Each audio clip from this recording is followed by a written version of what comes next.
মান্না নিশির মধ্যে রাত দিন 24 ঘন্টা খালি গন্ডগোল লাগিয়ে থাকতো। মানে মান্না তো ওর বরে মাইনে নিত না বউ হিসাবে, আর এই নিশিও তার বাড়ি ছেড়ে যাইতে চাইতো না। এর লিগে আমি মান্নারে বুদ্ধি দিছিলাম, আরে মান্না এইসব ক্যাসালে না গিয়া তোর বউটা আমারে দিয়ে দে।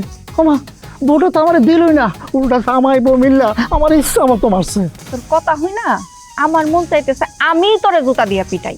কেন বিটি, এইটা তোমার মনে হইতেছে কেন? আমি তাকে খারাপ প্রস্তাব দিছিলাম? খারাপ প্রস্তাব তো আমি দেই নাই।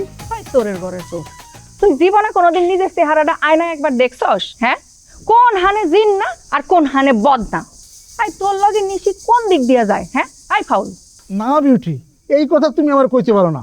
একজনের লগে আরেকজনের থাকার প্রথম শর্ত হচ্ছে ভালোবাসা, কাছে থাকা। এখানে টাকা পয়সা, কালা দলা লম্বা খাটো এরকম কিছু না।